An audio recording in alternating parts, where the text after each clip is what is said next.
Hello dear seated aspirant, तो आप सभी कैसे हैं। तो यहाँ पर हम आपको कुछ महत्वपूर्ण क्वेश्चन लेके चलेंगे जो टॉप 50 क्वेश्चन है और आपके आने वाले शिफ्ट के लिए बहुत ही महत्वपूर्ण है। तो आप एक क्वेश्चन को दोहरा कर जरूर जाइएगा। तो चलिए हम पढ़ते हैं। यहाँ पर क्वेश्चन नंबर 1 क्या है हमारा, देखते हैं। जैसा कि आपका पेपर अभी 9 जनवरी से होने वाला है, तो आप चीज़ों को दोहरा कर जाइएगा। इस तरीके से क्वेश्चन आपको बहुत पूछे जा रहे हैं, जिन पियाजे से, वाइगोस्की से, एनईपी से और एनसीईआरटी से। इन सबसे क्वेश्चन आप एनसीएफ से भी आपके क्वेश्चन पूछे जा रहे हैं, तो ये सब क्वेश्चन आप दोहरा कर जरूर जाइए। आइए देखते हैं क्वेश्चन नंबर 1 क्या पूछा है कि पियाजे के अनुसार निम्नलिखित में से कौन सी अवस्था है जिसमें बच्चा अमूर्त संकल्पनाओं के विषय में तार्किक चिंतन करना आरंभ करता है। तो ऑप्शन है कि मूर्त संक्रियात्मक अवस्था, बी है औपचारिक संक्रियात्मक अवस्था, सी है संवेदिक प्रेरक अवस्था और डी है पूर्व संक्रियात्मक अवस्था। तो आंसर दीजिएगा आप सभी, क्या होगा इसका। आप एक पेन कॉपी लेकर बैठिएगा और अपने को आकेगा कि आपने तैयारी कितनी की है और आपके कितने मार्क्स आ रहे हैं इसमें से।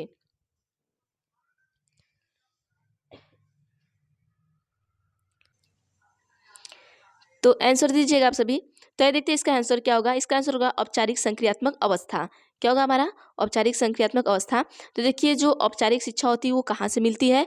तो औपचारिक शिक्षा जो होती है हमें स्कूल से मिलती है, ये भी क्वेश्चन आपको बार बार पूछा जाता है। और अनौपचारिक शिक्षा जो होती है हमें कहाँ से मिलती है, वो हमें घर परिवार से मिलती है और माता पिता से मिलती है। ठीक है, ये भी आप याद रखिएगा। नेक्स्ट क्वेश्चन देखते हैं क्या है हमारा। क्वेश्चन नंबर 2 है कि बच्चों में बौद्धिक विकास की 4 विशिष्ट अवस्थाओं की पहचान की गई है। ऑप्शन ए है कोहलबर्ग द्वारा, बी है एरिक्सन द्वारा, सी है स्किनर द्वारा, डी है पियाजे द्वारा।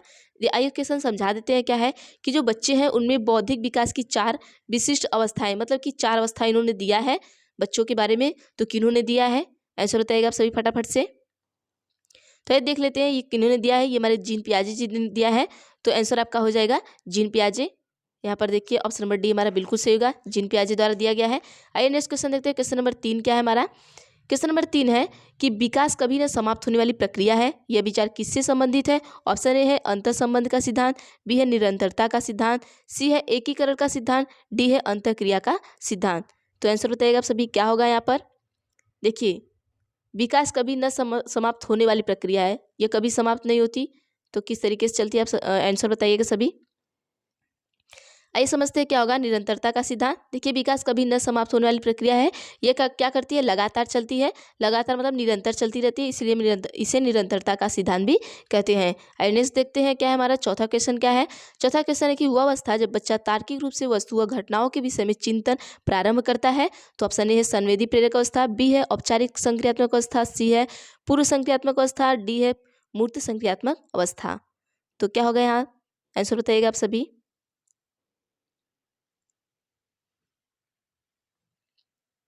तो ये देखते हैं यहाँ पर क्या होगा हमारा आंसर। चलिए देख लेते हैं। यहाँ पर आंसर हमारा होगा कि मूर्त संक्रियात्मक अवस्था। देख लीजिए आप क्या है क्वेश्चन, हम देखते हैं पहले कि जब वह अवस्था जब बच्चा तार्किक रूप से, ठीक है, बच्चा क्या करता है तार्किक रूप से वस्तु घटनाओं के विषय में चिंतन करने लगता है। मतलब कि बच्चा क्या करता है कि वस्तु और घटना के रूप को क्या करता है, वो सोचने समझने लगता है। अब उसके बारे में चिंतन करने लगता है कि ये चीज़ें ऐसी हो सकती है, अगर हम ये चीज़ें करते तो इस तरीके से हो सकती हैं। तो यहाँ पर हमारा क्या होगा, मूर्त संज्ञात्मक अवस्था। मतलब बच्चा मूर्त रूप से सोच रहा है। मूर्त का मतलब क्या होता है, देखिए बच्चे क्या करते हैं कि यहाँ पे मूर्त रूप से जब सोचना लगता है, यहाँ पे देखिए क्या है, बच्चा अमूर्त रूप से सोच रहा है। तो बच्चा क्या है कि वह अवस्था, ये अवस्था कौन सी हो जाएगी, जब बच्चा तार्किक रूप से वस्तु घटनाओं के विषय में चिंतन कर रहा है। तो क्या कर रहा है, मूर्त संख्यात्मक अवस्था में बच्चा आएगा आपका। आइए नेक्स्ट क्वेश्चन देखते हैं। क्वेश्चन नंबर 5 क्या पूछा है। क्वेश्चन नंबर 5 है कि निम्न कक्षाओं में खेल विधि आधारित है। ऑप्शन ए है शारीरिक शिक्षा कार्यक्रम के सिद्धांत पर, बी है शिक्षण की विधियों पर आधारित, सी है विकास एवं वृद्धि के मनोवैज्ञानिक सिद्धांत पर, डी है शिक्षण के सामाजिक सिद्धांतों पर। बताइएगा। देखिए, खेल विधि पर आधारित पूछा है। खेल विधि पर आप बता सकते हैं। आइए आंसर देखते हैं क्या होगा हमारा। आंसर होगा विकास एवं वृद्धि के मनोवैज्ञानिक सिद्धांत पर आधारित। देखिए, कभी भी जब खेल विधि पूछे तो यहाँ पर वृद्धि और मनोवैज्ञानिक सिद्धांत पर आधारित ही होगा विकास। ठीक है, आइए देखते हैं नेक्स्ट क्वेश्चन क्या है। क्वेश्चन नंबर 6 है कि निम्नलिखित में से किस अवस्था में बच्चे अपने समवयस्क समूह के सक्रिय सदस्य हो जाते हैं। ऑप्शन ए किशोरावस्था, बी है प्रौढ़ावस्था, सी है पूर्व बाल्यावस्था, डी है बाल्यावस्था। आंसर दीजिएगा आप सभी। आइए देखते हैं आंसर क्या होगा हमारा। आंसर आपका होगा, यहाँ पर देख लीजिएगा, किशोरावस्था होगा। बच्चा क्या करता है, अपने समवयस्कों समूह का क्या होता है, सक्रिय सदस्य हो जाता है। कब? किशोरावस्था में। आइए नेक्स्ट देखते हैं क्वेश्चन क्या हमारा। क्वेश्चन नंबर 7 क्या पूछा है कि बच्चे के संज्ञानात्मक विकास को सबसे अच्छी तरीके से कहाँ परिभाषित किया जा सकता है? खेल के मैदान में, विद्यालय में एवं कक्षा में, गृह में, ऑडिटोरियम में। आंसर बताइएगा आप सभी।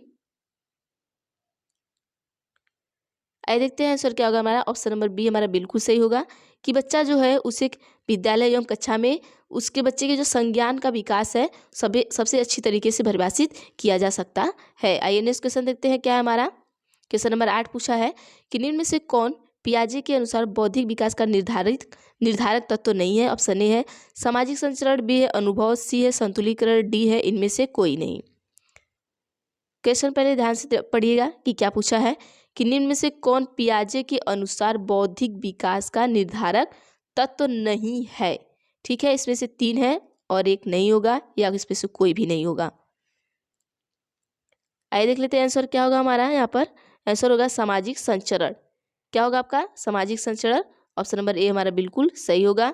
चलिए देखते हैं नेक्स्ट क्वेश्चन। क्वेश्चन नंबर 9 क्या पूछा है। क्वेश्चन नंबर 9 है कि बालकों की सोच अमूर्तता की अपेक्षा मूर्त अनुभव एवं प्रत्ययों से होती है। यह अवस्था है 7 से 12 वर्ष तक, बी है 12 से वयस्क तक, सी है 2 से 7 वर्ष तक, डी है जन्म से 2 वर्ष तक। आंसर बताइएगा।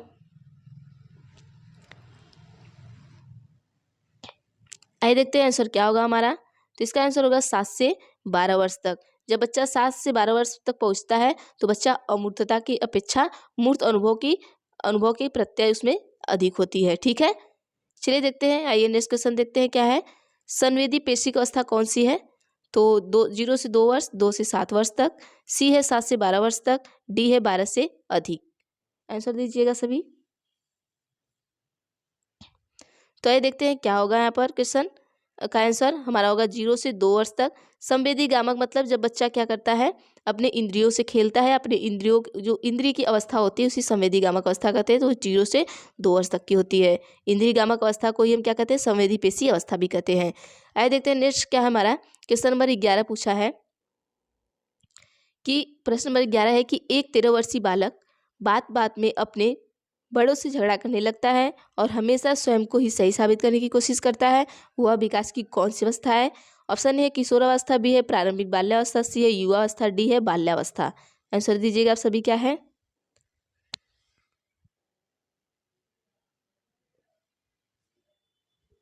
आइए देखते हैं आंसर क्या होगा यहाँ पर।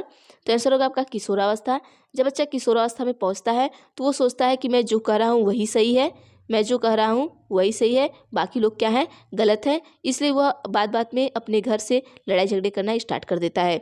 आइए नेक्स्ट क्वेश्चन देखते हैं। ये ऐसी अवस्था होती है जहाँ बच्चा हमेशा लड़ाई झगड़े करता रहता है, तो ये किशोरावस्था है।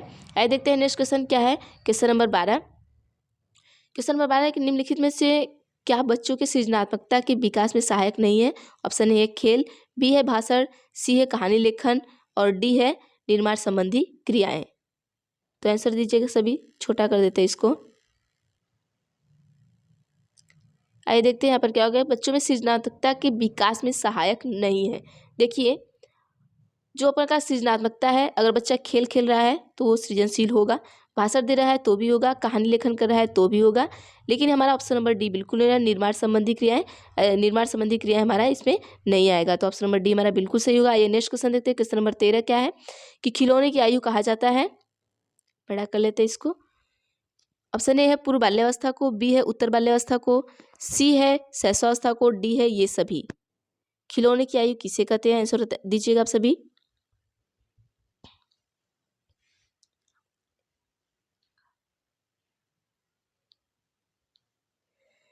चलिए देखते हैं आंसर क्या होगा। यहाँ पर पूरे बाल्यावस्था होगा। आंसर हमारा क्या होगा? ऑप्शन नंबर ए बिल्कुल सही होगा, पूरी बाल्यावस्था। खिलौने की आयु हम किसे कहते हैं? पूरी बाल्यावस्था को कहते हैं। याद रखिएगा आप सभी। क्वेश्चन आ सकता है। क्वेश्चन नंबर 14 है। चलिए देखते हैं क्या है कि निम्न में से कौन सी पूर्व बाल्यावस्था की विशेषता नहीं है?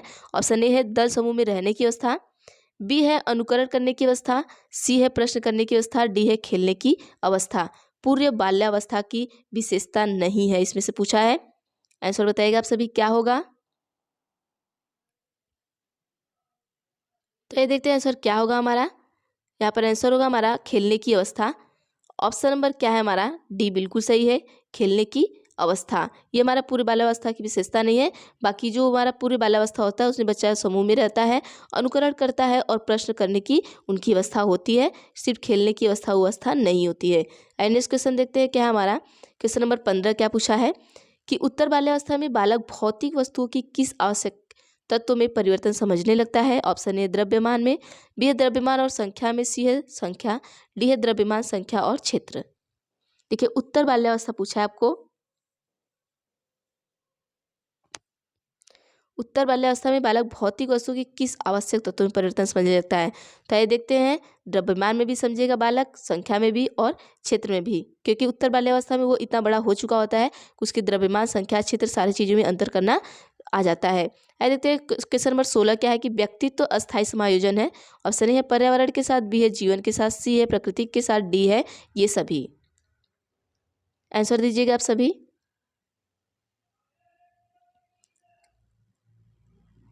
आइए देखते हैं आंसर क्या होगा हमारा यहाँ पर। तो हमारा आंसर होगा ये सभी। ठीक है, व्यक्तित्व अस्थायी समायोजन के लिए हम पर्यावरण के साथ भी करेंगे, जीवन के साथ भी करेंगे और प्रकृति के साथ भी करेंगे, मतलब ये सभी हमारे सही होंगे। तो ऑप्शन नंबर डी हमारा बिल्कुल सही होगा। आइए नेक्स्ट क्वेश्चन देखते हैं। क्वेश्चन नंबर 17 क्या है हमारा। क्वेश्चन नंबर 17 पूछा है कि दूसरे वर्ष के अंत तक शिशु का शब्द भंडार हो जाता है। ऑप्शन ए है 100 शब्द, बी है 60 शब्द, सी है 50 शब्द, डी है 10 शब्द। कितने शब्द तक हो जाते हैं बताइएगा सभी। आइए देखते हैं हमारा आंसर क्या होगा यहाँ पर। हमारा आंसर होगा ऑप्शन नंबर ए बिल्कुल सही होगा, 100 शब्द हो जाते हैं। ठीक है, आइए नेक्स्ट क्वेश्चन देखते हैं क्या है हमारा। क्वेश्चन नंबर 18 कि शर्म और गर्व जैसी भावना का विकास किस अवस्था में होता है। ऑप्शन ए है शैशवावस्था, बी है बाल्यावस्था, सी है किशोरावस्था, डी है वृद्धावस्था। मतलब किस अवस्था में आपका जो गर्व और शर्म जैसी भावनाएं उत्पन्न होती है, किस अवस्था में होती है। आंसर दीजिएगा सभी। तो आइए देखते हैं आंसर क्या होगा हमारा यहाँ पर। बाल्यावस्था होगा। क्या होगा बाल्यावस्था। ऑप्शन नंबर बी हमारा बिल्कुल सही होगा। चलिए नेक्स्ट क्वेश्चन देखते हैं क्या है हमारा फटाफट से कि मैकडूगल के अनुसार मूल्य प्रवृत्ति जिज्ञासा का संबंध कौन संवेग से है। ऑप्शन ए है भय, बी है घृणा, सी है आश्चर्य, डी है भूख। आंसर बताइएगा आप सभी। तो आंसर बताइएगा आप सभी। आंसर दीजिएगा इसका क्या होगा। देखिए क्वेश्चन क्या पूछा है आपका कि मैकडूगल के अनुसार मूल प्रवृत्ति जिज्ञासा का संबंध कौन संवेग है। जिज्ञासा, जिज्ञासा कैसे आती है ये चीज़ आपको बताना है। भय से आता है, घृणा से आता है, आश्चर्य से आता है या भूख से आती है। तो चलिए देखते हैं जो हमारा जिज्ञासा है वो आश्चर्य से संबंधी है। ठीक है, चलिए नेक्स्ट क्वेश्चन देख लेते हैं हमारा क्या है। क्वेश्चन नंबर 20 है कि शैशवावस्था की मुख्य विशेषता नहीं है। देखिए नहीं है, ये चीज़ आप याद रखिएगा क्योंकि यही चीज़ हमें बहुत बार फंसाती है। ऑप्शन ए है सीखने की प्रक्रिया में तीव्रता, बी है जिज्ञासा की प्रवृत्ति, सी है चिंतन प्रक्रिया, डी है अनुकरण द्वारा सीखने की प्रक्रिया। चलिए देख लेते हैं आंसर क्या होगा हमारा यहाँ पर। चिंतन प्रक्रिया। देखिए ये जो शैशवावस्था की मुख्य विशेषता नहीं है। बच्चा जब शैशवावस्था में होता है तो वो चिंतन नहीं करता है, जिज्ञासा की प्रवृत्ति होती है उनमें, सीखने की भी प्रक्रिया तीव्र होती है, अनुकरण की भी होती है, लेकिन चिंतन प्रक्रिया उनमें नहीं होती है। तो ऑप्शन नंबर सी हमारा बिल्कुल सही होगा। आइए नेक्स्ट क्वेश्चन देखते हैं। 21 क्या है हमारा कि जब एक विद्यार्थी असफल होता है तो समझ जाता है कि ऑप्शन ए पद्धति असफल है, बी है शिक्षक असफल है, सी है पाठ्यपुस्तकें असफल है, डी है यह व्यक्तिक असफलता है। आंसर दीजिएगा आप सभी क्या है। आइए देख लेते हैं आंसर क्या होगा हमारा। आंसर होगा यह व्यक्तिक असफलता है। ठीक है, देखिए इसी टाइप का एक क्वेश्चन और आता है कि जब बच्चा फेल होता है, जब बच्चा फेल होता है तो वहाँ पर क्या होगा कि वहाँ पर हमारी जो स्कूल है या जो हमारा व्यवस्था है वो फेल होगी। ठीक है, लेकिन यहाँ पे बच्चा क्या कर रहा है, जब विद्यार्थी असफल होता है तो वो समझ जाता है। यहाँ विद्यार्थी खुद समझ रहा है कि यह क्या है, व्यक्तिक असफलता है हमारा। ठीक है, नेक्स्ट क्वेश्चन देखते हैं। 22 क्या है हमारा। 22 है कि किसी विद्यार्थी का सबसे महत्वपूर्ण विशेषता है। किसी विद्यार्थी की सबसे महत्वपूर्ण, यहाँ की रहेगा। ठीक है, कि सबसे महत्वपूर्ण विशेषता है। ऑप्शन है उत्तरदायित्व, बी है ईमानदारी, सी है सहभागिता, डी है आज्ञाकारिता। इस चारों में से कौन सी सबसे महत्वपूर्ण विशेषता एक विद्यार्थी के लिए होनी चाहिए। आपको तो लग रहा होगा कि चारों है, लेकिन इसमें से एक कोई है जो ज़्यादा महत्वपूर्ण है। तो आंसर दीजिएगा आप सभी क्या है। आइए आंसर देखते हैं क्या है हमारा यहाँ पर। आज्ञाकारिता। ऑप्शन नंबर डी हमारा बिल्कुल सही होगा, आज्ञाकारिता। चलिए नेक्स्ट क्वेश्चन देखते हैं हमारा क्या है। क्वेश्चन नंबर 23 है कि मानवीय मूल्य जो प्रकृति में सर्वात्रिक है के विकास का अर्थ है। ऑप्शन ए है मतारोपण, बी है अंगीकरण, सी है अनुकरण, डी है अभिव्यक्ति। क्वेश्चन को आप ध्यान से पढ़ा करिए, उसके बाद आंसर दिया करिए। और अगर आप पेपर देने जा रहे हैं तो पेपर में सबसे पहले क्वेश्चन पढ़ेंगे, ना कि आप फटाफट से ऑप्शन पढ़ना स्टार्ट कर देंगे। क्वेश्चन समझिएगा, फिर उसके बाद ऑप्शन पढ़िएगा, तब चीज़ें समझ में ज़्यादा आती हैं। आइए देख लेते हैं आंसर क्या होगा हमारा यहाँ पर। आंसर हो गया अभिव्यक्ति। क्या होगा? अभिव्यक्ति। ऑप्शन नंबर डी हमारा बिल्कुल सही होगा। आइए नेक्स्ट क्वेश्चन देखते हैं। क्वेश्चन नंबर 24 क्या पूछा गया है कि निम्न में से किस स्तर के बच्चे अपने समकक्षी वर्ग के सक्रिय सदस्य बन जाते हैं। ऑप्शन ए किशोरावस्था, बी है वयस्कावस्था, सी है प्राक बाल्यावस्था, डी है बाल्यावस्था। देखिए इसमें से एक अवस्था है जब बच्चे क्या होते हैं, अपने समकक्षी मतलब अपने जो उनकी क्लास होती है उनके सक्रिय सदस्य बन जाते हैं। आंसर दीजिएगा आप सभी, क्या होगा? आइए देखते हैं आंसर क्या होगा हमारा। किशोरावस्था। जब बच्चा किशोरावस्था में पहुंचता है तो अपने जो क्लास होता है या समकक्षी होता है, अपने समकक्षी वर्ग मतलब कि उनके समकक्षी वर्ग मतलब जैसे आपके सहपाठी हो गए, तो ऐसे वो क्या करते हैं वहाँ पे, वहाँ के क्या होते हैं सक्रिय सदस्य बन जाते हैं। आइए नेक्स्ट क्वेश्चन देखते हैं क्या है हमारा। 25 है कि विकास शुरू होता है। ऑप्शन ए है उत्तर बाल्यावस्था से, प्रसव पूर्वावस्था से, सी है शैशवावस्था से, डी है पूर्व बाल्यावस्था से। आंसर बताइएगा आप सभी। तो ये देखते हैं क्या होगा आंसर हमारा यहाँ पर। जो हमारा विकास है वो प्रसव पूर्व अवस्था से प्रारंभ हो जाता है। ठीक है, प्रसव के पूर्व से ही हमारा विकास होना शुरू हो जाता है। जब बच्चा माँ के गर्भ में होता है तभी से हमारा विकास होना स्टार्ट हो जाता है। आई 26 देखते हैं क्या है हमारा कि बुद्धि मतलब जो बहुबुद्धि है, एक तरीके से समझिएगा बहुविधि बुद्धि सिद्धांत के अनुसार सभी प्रकार के पशुओं, खनिजों और पेड़ पौधों को पहचानने और वर्गीकृत करने की योग्यता डैश कहलाती है। ऑप्शन ए है संज्ञानात्मक गतिविधि, बी है मनोगतिक प्रक्रिया, सी है मनोवैज्ञानिक परिघटना, डी है भावनात्मक व्यवहार। तो छोटा कर देते हैं, आप सभी इसको पढ़िएगा और आंसर दीजिएगा।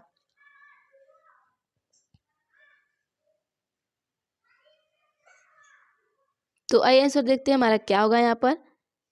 हमारा होगा ऑप्शन नंबर ए बिल्कुल सही होगा, संज्ञानात्मक गतिविधि होगा यहाँ पर। जब बहुविधि सिद्धांत में ये सब चीज़ें हो रही हैं तो यहाँ पे क्या होगा, संज्ञानात्मक गतिविधि होगा। नेक्स्ट क्वेश्चन देखते हैं 27 क्या है हमारा। पियाजे के अधिगम के संज्ञानात्मक सिद्धांत के अनुसार वह प्रक्रिया जिसके द्वारा संज्ञानात्मक संरचना को संशोधित किया जाता है डैश कहलाती है। ए है प्रत्यक्षण, बी है समायोजन, सी है समावेशन, डी है स्कीमा। देखिए क्वेश्चन ध्यान से पढ़िएगा, ये क्वेश्चन पहले हम समझ आते हैं इनको आपको। देखिए पियाजे के अधिगम के संज्ञानात्मक सिद्धांत के अनुसार, किस सिद्धांत के अनुसार, संज्ञानात्मक सिद्धांत के अनुसार वह प्रक्रिया जिसके द्वारा संज्ञानात्मक संरचना को संशोधित किया जाता है। तो जब संज्ञानात्मक संरचना को संशोधित किया जाता है तो किसके द्वारा किया जाता है, समायोजन के द्वारा किया जाता है। ऑप्शन नंबर बी हमारा बिल्कुल सही, समावेशन के द्वारा किया जाता है। ऑप्शन नंबर सी हमारा बिल्कुल सही होगा। ठीक है, आइए नेक्स्ट क्वेश्चन देखते हैं। क्या करते हैं, चीज़ों को समावेशित कर लेते हैं। क्वेश्चन नंबर 28 है कि कोहल वर्ग के अनुसार सही और गलत प्रश्नों के बारे में निर्णय लेने में शामिल चिंतन प्रक्रिया को कहा जाता है। ऑप्शन ए है सहयोग की नैतिकता, बी है नैतिक तर्कणा, सी है नैतिक यथार्थवाद, डी है नैतिक दुविधा। क्वेश्चन ध्यान से पढ़िएगा आप सभी। क्या पूछा है कि कोहल वर्ग के अनुसार गलत और सही प्रश्नों के बारे में निर्णय लेने का शामिल चिंतन प्रक्रिया को क्या कहते हैं। तो देखिए हमने आपको बताया कि कोहल वर्ग कहीं भी आए तो आप इन्हें नैतिक तर्कणा से जरूर जोड़िएगा। तो ऑप्शन नंबर बी हमारा बिल्कुल सही होगा। आइए नेक्स्ट क्वेश्चन देखते हैं हमारा क्या। क्वेश्चन नंबर 20 पूछा है कि एक व्यक्ति अपने समकक्ष व्यक्तियों के समूह के प्रति आक्रामक व्यवहार करता है और विद्यालय के मानदंडों को नहीं मानता। इस विद्यार्थी को डैश में सहायता की आवश्यकता है। ठीक है, ये क्या कर रहा है, आक्रामक व्यवहार कर रहा है। ठीक, और ये किसी के भी जो विद्यालय के मानदंड है उनको मानता ही नहीं है। तो इस विद्यार्थी में किस चीज़ की आवश्यकता है कि ये विद्यार्थी सुधर जाए, किस चीज़ से ये विद्यार्थी सुधर जाए। क्वेश्चन ये कहना चाह रहा है आपको। भावनात्मक क्षेत्र की आवश्यकता है उन्हें, उच्च स्तरीय चिंतन कौशल की, संज्ञानात्मक क्षेत्र की, मनोगत्यात्मक क्षेत्र की। इन चारों क्षेत्र में से ऐसे कौन से क्षेत्र हैं जो विद्यार्थी सुधर जाए, इन चीज़ों की उसको ज़रूरत है। आंसर बताइएगा आप सभी। आइए देखते हैं आंसर क्या होगा हमारा। तो आंसर हमारा होगा ऑप्शन नंबर ए बिल्कुल सही होगा, भावनात्मक क्षेत्र। ऑप्शन नंबर ए बिल्कुल सही होगा, भावनात्मक क्षेत्र। आइए नेक्स्ट क्वेश्चन देखते हैं क्या हमारा। ये लास्ट क्वेश्चन है, इसके बाद हम बाकी क्वेश्चन आपको बाद में कराएंगे। देखिए क्वेश्चन बड़ा है, छोटा कर देते थोड़ा इसे। प्रश्न है 30 की शिक्षक को यह सलाह दी जाती है कि वे अपने शिक्षार्थियों को समूह गतिविधि में शामिल करें क्योंकि सीखने को सुगम बनाने के अतिरिक्त ये डैश में भी सहायता करते हैं। ऑप्शन ए है दुश्चिंता, बी है सामाजिकरण, सी है मूल्य द्वंद, डी है आक्रामकता। किस चीज़ में ये सहायता करते हैं, ये चीज़ आपको बतानी है। देखिए यहाँ पर क्या शिक्षक को सलाह दी जाती है, ठीक है, कि वे क्या करें, अपने शिक्षार्थी की समूह गतिविधि में शामिल करें क्योंकि सीखने को सुगम बनाने के अतिरिक्त ये इनमें से कोई और भी सहायता करते हैं। किस चीज़ का, तो आंसर देखते हैं सामाजिकरण का। बच्चा सामाजिकरण का में सहायता करता है। दुश्चिंता में नहीं करेगा, मूल्य द्वंद में नहीं करेगा, आक्रामकता में भी नहीं करेगा, क्या करेगा, सामाजिकरण में करेगा। तो चलिए आज के लिए बस इतना ही, और बाकी का हम नेक्स्ट वीडियो में देखते हैं। तो आप ऐसे ही क्लासेस से जुड़े रहिए और वीडियो को पूरा देखते रहिए। अगर आप नए हैं तो चैनल को सब्सक्राइब कर लीजिए और बेल आइकन को क्लिक कर लीजिए ताकि मैं जो भी वीडियो बनाऊँ आप तक जरूर पहुँचे। तो थैंक यू एवरीवन, आप सभी को।